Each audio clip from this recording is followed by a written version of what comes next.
Olá a todos, sejam bem-vindos ao nosso curso de Matemática Financeira aplicado para o curso de Gestão. E hoje nós vamos passar então o primeiro módulo do primeiro capítulo, focado aí na matemática básica, antes de entrar propriamente dito aí no curso de Finanças, ok? Então nós vamos falar um pouquinho aqui sobre finanças, né? Então a finanças é o ato de administrar, é o ato de gerir o dinheiro. E ele é extremamente importante aí para a gente ter a condição de ter controle sobre o fluxo de caixa do nosso empreendimento ou do nosso comércio. Tá? Então, o que é a matemática financeira? A matemática financeira, na verdade, é o estudo do dinheiro ao longo do tempo. Então, nós vamos ver várias fórmulas matemáticas, garanto que todas elas muito simples, todas elas focadas aí no nosso dia a dia prático, que vai fazer com que você tenha a condição de entender o dinheiro ao longo do tempo, o seu comportamento ao longo do tempo e o impacto para a sua empresa. Ok?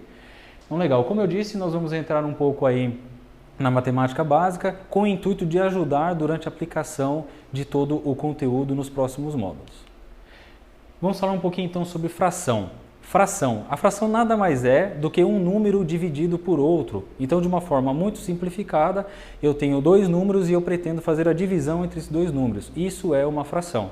A fração é dividida em duas partes. Nós temos o numerador e o denominador, ok? Nesse momento, eu gostaria que vocês guardassem apenas uma coisa. O denominador nunca pode ser igual a zero, ok?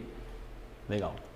Vamos falar então um pouquinho sobre grandeza. Grandeza é o que permite com que a gente consiga medir as coisas. Então, grandeza, tudo que eu consigo medir, eu estou falando de tempo, distância, volume, tudo isso é uma grandeza e que traz condição para que a gente tenha essa capacidade de dar valor às coisas no nosso dia a dia. Nós temos dois tipos de grandeza. Nós temos a grandeza diretamente proporcional e a inversamente proporcional.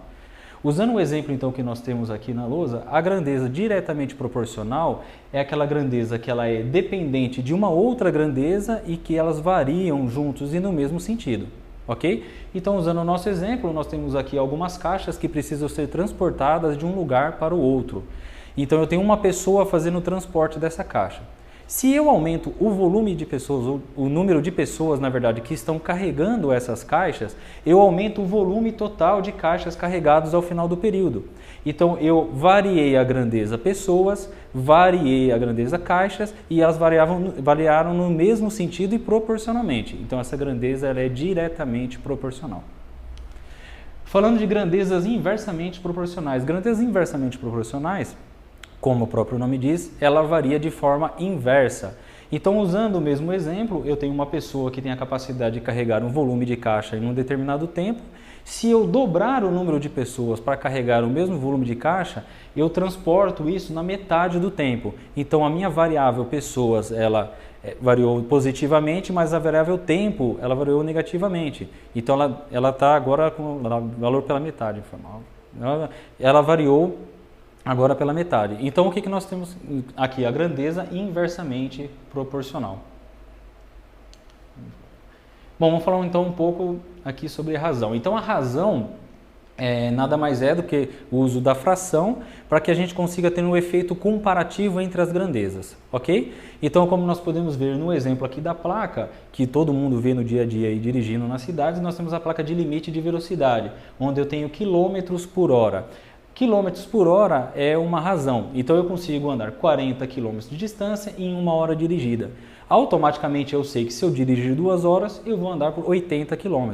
Então a razão ela tem essa facilidade de dar para a gente já dimensão e dar para a gente uma ordem de grandeza com relação ao que nós estamos estudando, as variáveis dos estudos.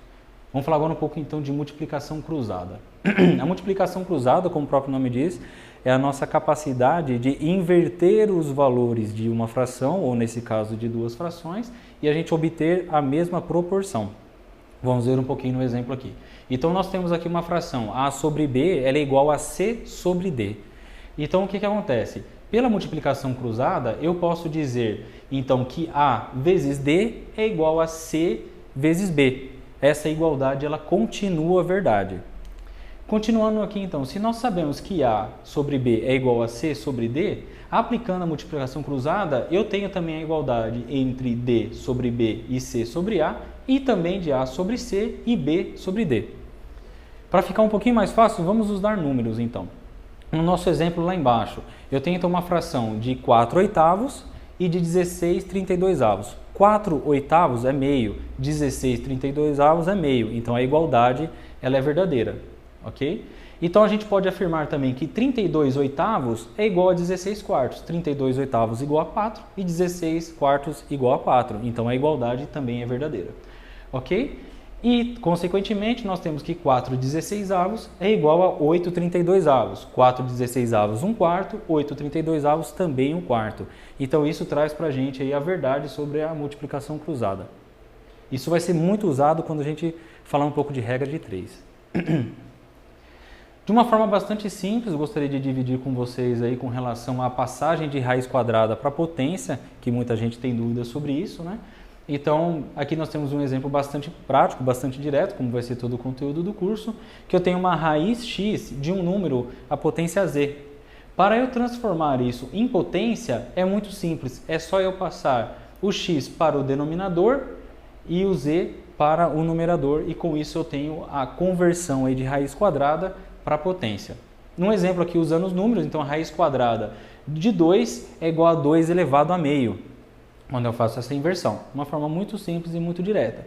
Ou, em um outro exemplo aqui, quando eu tenho a raiz quinta de 5 ao quadrado, é só eu fazer aí 5 potência de 2 elevado, de 2 à quinta, perdão, 2 à quinta, e a gente tem aí a potencialização desse número.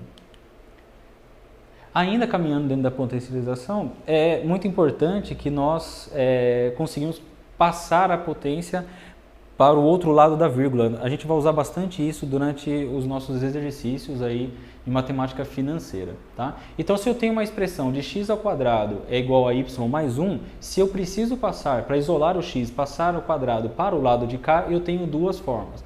Uma das formas mais simples e mais utilizadas é o y mais 1 elevado a meio, ou eu posso também falar que é a raiz quadrada de y mais 1. As duas formas são verdadeiras e as duas formas estão corretas.